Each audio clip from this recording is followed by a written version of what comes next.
that's right there, Yeah, bring it forward. Yeah, that was a fantastic introduction. Thanks, man. I don't really need this slide now. But actually, before we get started, I just want to say, as part of my job, I'm a developer advocate at Microsoft, so I go to a lot of tech conferences, dozens a month, it seems.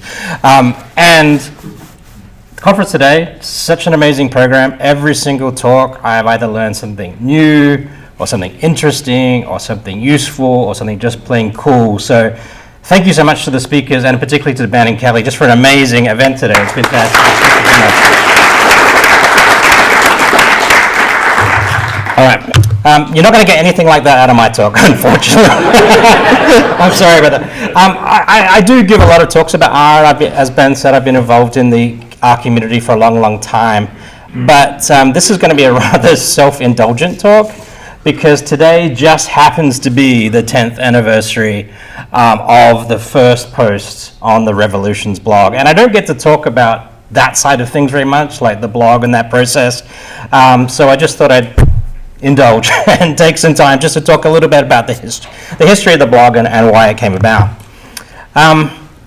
So let me give you some background. So back in 2008, I was asked to join a little startup at the time called Revolution Computing. It had been put together by a group of people out of Yale University who had been using R in their computer science courses, and just thought it was super amazing, and it wasn't really well known outside of academia at that time, and they thought they would build a business around trying to commercialize the R language and get it used more in industry. So they reached out to me just through my connections in the R community and asked me to join.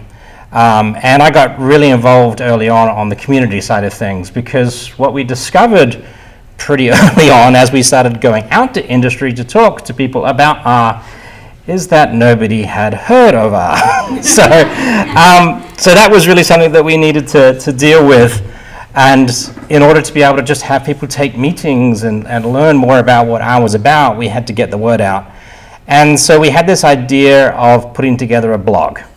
And that's why the Revolutions blog was created back in 2008. On my mom's birthday. On your mother's birthday, indeed. So thank you to her as well. Yeah. And the basic idea was to, number one, to give something to the R community itself as a way of sharing within the R community the cool stuff that was going on, the new packages, ideas, things you could do, tips and tricks. But it had a bit of an ulterior motive as well, was that we decided to write it in a voice and a language that was more broadly accessible than just within the R community, because what we hoped would happen was that people from the more broader technical community, the statistics community, the data science community didn't really exist as a thing then, but you know what I mean, was that people would see all this interesting stuff that was being done in R and hopefully be inspired to use it. And so that was basically what we did. And I was in charge of the blog. I gave myself the title of editor, which I still hold today, and read most of it during there. But first thing we had to do was to give the blog a name. And being in the startup world, I knew things were changing a lot, so we decided not to go with the name of the company. So Revolution Computing blog was the first choice, and that name lasted, I think, about a year after that. So we just went for Revolutions as the name of the blog, and that turned out to be kind of prophetic as well, because over the 10 years, lots of revolutions did happen, and it was kind of interesting as I looked back through the blog at the kinds of things that did happen over that period, and how they kind of intersected and translated with the R community. Back when I started, as I mentioned, R was barely known, but quite honestly, statistics was barely known outside of a couple of industries like the financial industry and the pharmaceutical industry. But then suddenly we had the big data revolution. And companies all of a sudden were super interested in data and what things you could do with data, and statistics obviously was a great tool for doing things with data, and R was a great piece of software for doing those kinds of things with it. So that actually generated its own level of interest in R alone, the big data revolution. Then, not long after that, we had the data science revolution. As companies started collecting all those data and started doing things with it, they really wanted to do something more. And data science, even though it was in one sense a rebranding of statistics, I think really captured the imagination of people of industry in not just playing with data, but communicating with data and reporting with data and telling stories with data and working with other organizations that wanted to consume the results of data analysis. And I think that was something that R did so effectively. And I think that's another reason why people got super interested in R at that time. And we've had even more revolutions since then, of course. There was, I'm not sure if you'd call machine learning a revolution or a resurgence, but certainly artificial intelligence has been a resurgence. As we just saw in Gwen's talk, the R is right in the middle of those as well.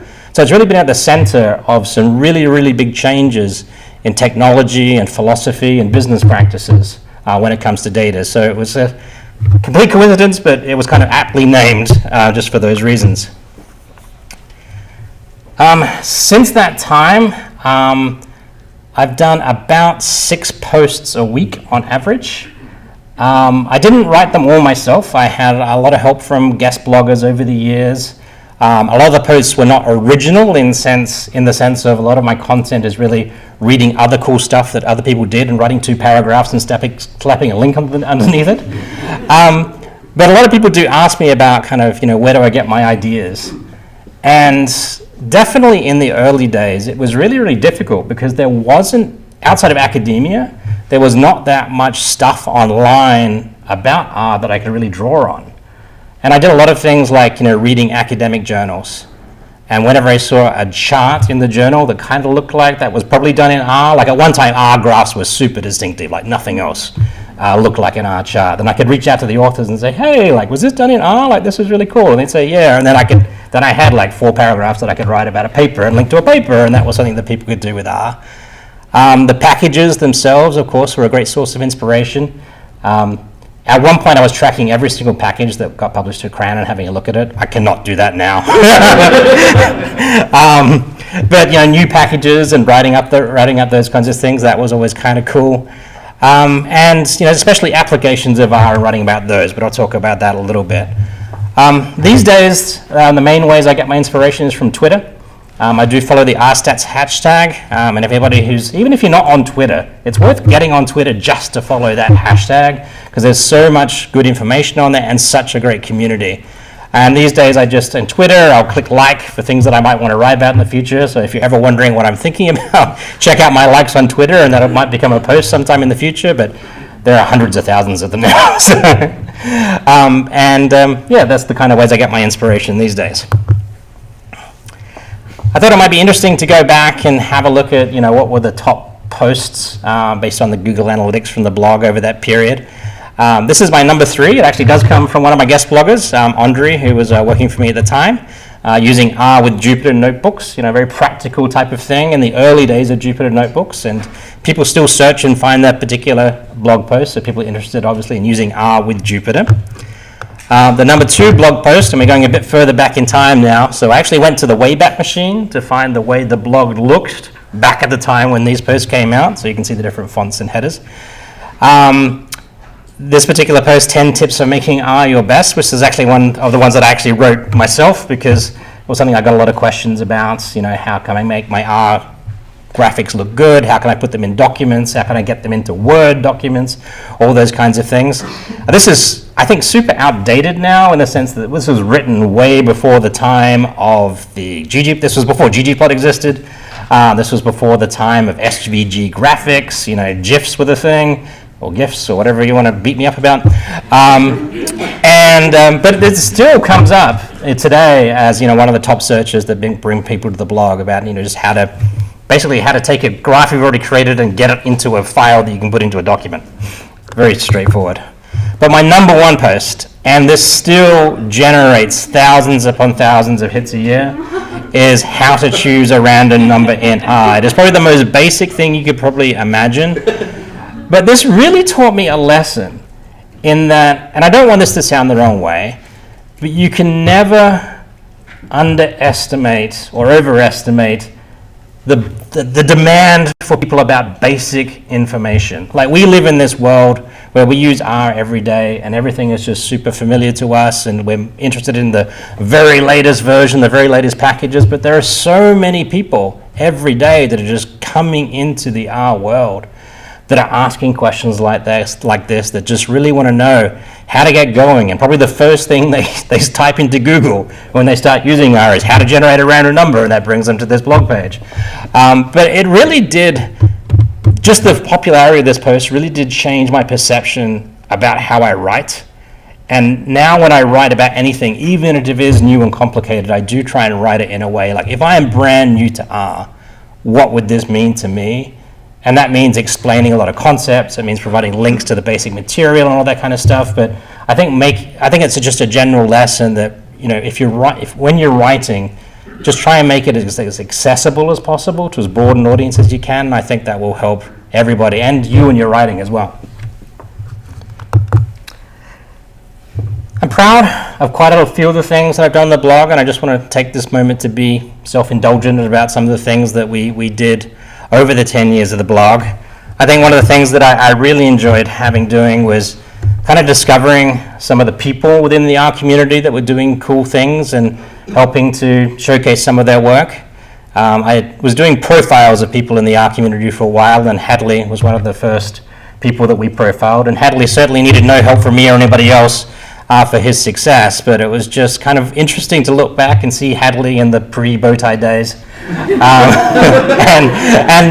it is interesting to go back and even look at that post and just hear Hadley talk about kind of his inspirations and why he was doing what he was doing, and he's followed true to that ever since that day, and he's an inspiration to me. And it was just very cool to go back and find all these other people and showcasing some aspects of the community as part of the blog. I think that was an important part of what we did. Another thing that I'm proud of is showcasing the applications of R in companies. I'm always really, really interested when I see presentations from conferences from people at companies that just mention by and by that they're using R for that, and if I can, I'll dive in with them and tell me more about the R aspect of this, so I can write a little bit more about the details of it. This particular post here was only like one paragraph long. It wasn't super long. It was just a link to a video of a panel discussion at a conference. But I think at the time, this particular post kind of went viral in a way, because people were like, hey, Google uses R, Facebook uses R, what's up with that? And I think that really did generate a lot of interest in R. Even to this day, when people ask me about kind of what people do with R, I'll send them to the tag on the blog, which is blog.revolutionanalytics.com/applications. And you can just see lists upon lists of companies that have been using R and the kinds of interesting things they were doing. And just, this is kind of an aside when we're talking about conferences, I love going to the annual Use R conference where people come and talk about all the packages they've written and things like that. But actually, my favorite conference of the year is the Earl conference, which is run by Mango Solutions in the UK, where companies come in. And they don't talk about R itself, they just talk about things that they have done that they happen to do with R. And I always get just so many great posts out of that conference every year, and it's so interesting to see what people are doing with it. Because to them, like, R isn't their lives, it's a tool that they use, but they just do really, really incredible things with it. This wasn't anything that was directly related to the blog, other than the fact that we posted it on the blog, but we were involved at Revolution Computing with a journalist, Ashley Vance, who was looking at that time to do a piece for the New York Times about the R project, which had at that point started to percolate into the media mainstream. We worked with that journalist, and sort of we put this particular post up in the blog, and this very screenshot appeared, I think, in every presentation I gave with R for years and years after that. But if I was going to pick one event that was the turning point in the adoption of R in the commercial world, it was the publication of that article. It was on, like, I think in some editions it was on the front page of the business section of the New York Times. I actually got it, on my doorstep when I was living in San Francisco at that time. Really, really interesting article, very well written, very clear, aimed at a general kind of technology audience. And I think from that point onward, that was when companies in general realized that R is a real thing, and it's something that we should be using. And if we're not using that, then we're missing out on taking advantage of this big data revolution that had been coming towards us that time. So, I mean, that to me is kind of the big turning point with R itself. And lastly, Data science. I go back and forth on whether I call myself a data scientist or not, but Drew Conway and the people that, what was his blog called then? I forget.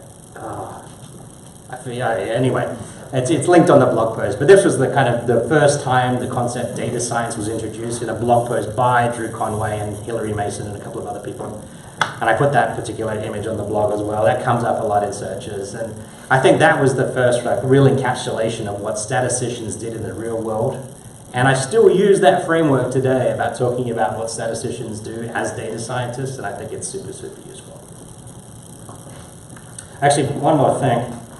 Since I had Ashley's Pride sticker up there, when we're talking about Pride, I think one thing that I've been super, super fortunate about is kind of over the years having not just the permission, but the approval of both Revolution Analytics, the prior company I worked at, and now Microsoft where I work at, about being my true self on the blog. I talk about political issues on the blog. I talk about LGBTQ issues that I'm passionate about. I talk about my husband on the blog. And I think that's really made a difference just in terms of people, number one, people come up and talk to me about that, but also secondly, I think it made the blog something different than just like a corporate shill zone. And I hope that people got a sense of me as a person as I was writing at the blog and made the R community kind of a more human thing as just purely a piece of technology. And that's something that I'm personally proud about. And I think you probably saw that most in my Because It's Friday series. I've got no idea how this came up, but at one point I just decided on Fridays I was going to write an extra post. That's why there was 6 a week as opposed to 5 a week. About just stuff that I found interesting personally. I didn't care about whether anybody else found it interesting, but stuff that I like to put in the blog. And ironically, when I gave you the top 3 before, I actually lied a bit. This, I think, was number 2 of the top posts of all time, which is just something about Game of Thrones that I kind of found interesting. It was still there, but one thing I'm a little bit ashamed about is that my favorite Friday post of all time was in the very first year. It's actually down below the fold of this, but it was a little video of Bonnie Tyler with the literal lyrics version of Bonnie Tyler's Totally Close to the Heart. And I just say that because I just love going back to that post all the time. Every time I want to show something funny, I look it up in the blog and watch this video. I was going to play it here, but you can go and find it and check it out. All right, but if you want to sort of see the strange things that occupy my mind, so you can visit that particular tag, which is blog.revolutionanalytics.com/random, and just see all the random things that I'm interested in. Of course, there were issues over the years, but looking back, as I was sort of putting together this slide and trying to think of it, they were pretty minor. The blog, kind of technically went down a couple of times, but over 10 years, very, very rarely, the provider we use is TypePad, which is a very niche blogging platform, but it just happened to be the one that somebody else had set up for me before I started this blogging exercise, and then we kind of got logged into it. I tried to change it a few times. Every time I switch company or department, somebody says, "Oh, we love your blog, but you should put it on a modern platform." Then they bring in a consultant to find out how much it would cost to translate so many thousand blog posts into a new platform. And they say, "That's too expensive, just keep on doing what you're doing." But the blog itself has been fine. Comments has probably been the main sort of issue I've had over the years. Spam at various times of decades gets unmanageable. At one point I had to turn off comments entirely just because you couldn't keep up with the spam. Now the way I have things set up is it's blog posts stay open for 30 days for comments, and then they automatically close otherwise. Otherwise it becomes unmanageable. But I have a few issues. Like recently I did a post about women in the R and Python community that got some toxic comments that kind of makes me lose sleep sometimes. But you just don't know what to do about it. But that's probably the only kind of problem thing that I have with the blog. It's been pretty good. Probably the biggest events we had at the blog was when Revolution Analytics was being acquired by Microsoft, and then the marketing and the acquisition team at Microsoft really wanted us, still at Revolution at the time, to be really part of that announcement, and they were super, super worried about what the reaction of the community would be. They really thought, and honestly I thought this too, that there would be a big negative reaction, that people would be thinking R is being taken over by the Borg, and they're going to ruin everything, and open source, what about that, and all this kind of stuff. So we spent a lot of time with Microsoft before we were part of Microsoft, really sort of developing the blog posts, and they gave me full authority on actually writing it in our own voice and our own language, but they really wanted to make sure that we were communicating with the community about what this meant. And we also prepared a whole bunch of other material, getting ready to respond to issues that would come up after it, and none of it happened. It was super, super good. Everybody was super chill. I think even just looking back in retrospect, and I definitely have a biased point of view on this, but I actually do think Microsoft's acquisition of the company Revolution Analytics was actually one of the best things to happen to R since that New York Times article with respect to its adoption in companies. Not for anything that Microsoft has done technologically or investment-wise, but I think just the fact that IT managers in companies can say, do you want to use R? Hey, it's on the Microsoft software list. We already have support for this. Go ahead and do that. And that definitely wasn't a thing when we were a startup going into companies and trying to convince, especially big companies, to adopt R, and they'd say, where's the support? Where's the indemnity? All that kind of stuff. And all that went away instantly once Microsoft got behind R. So that's that. So just to wrap up, do I think it was worth it? 10 years and more than 3,000 blog posts. Almost 500 unpublished blog posts. I went back, I had a look at all the drafts I'd started, never finished. There were a lot of those. Thousands upon thousands of comments. It's a lot of work. For parts of my career, it was pretty much a full-time job. It's a bit less now because I do so much travel and don't post quite as often. But I think ultimately, absolutely. Definitely got a lot of people looking at stuff that I wrote, and that makes me feel proud. It's been a super useful tool for me for learning. Really what it's like when I just see something interesting and then I want to write a post about it. Suddenly I've got to teach myself about it first, just to be able to write about it so somebody else can read it. And I think I've just personally learned so much simply by writing about stuff that I see in the R community. And it also serves as my memory bank. There are so many things that I've written that I don't remember the details of, but I can always search in the blog and find a post and send it to somebody. And it saves me a lot of time in answering questions from lots of people that just read this link. But I think the professional recognition has been just super useful to my career. I'm in a job that I love now. I work with a team of other developer advocates at Microsoft from all sorts of developer communities. They're amazing people. It's an amazing group, and I don't think I would have ended up in that group if it had not been for the exposure I had for the blog. But most importantly, I think it's just being part of this community. I now work with lots of different developer communities, and the R community is definitely the most welcoming, the most supportive, the most talented, the most agreeable, and I just love being part of it, and I'm proud to be it. In the future, am I going to keep going? I ask myself that all the time. It is a lot of work, and I don't have as much time these days, but I do love the community, I do love the learning, I do love the writing. I probably won't be as frequent as it has been in the past, but I think I will keep it going. But if anybody would like to be a guest poster, or you would like a forum to get your stuff out, just let me know, I'd love to have you. And with that, I'll say, just a couple of thanks before I wrap up. I do want to say thank you to one of my colleagues, Ashley McNamara. She's an amazing developer, a prominent member of the Go community, but also an amazing artist, and she developed all the art for this talk, which you can see at that link there.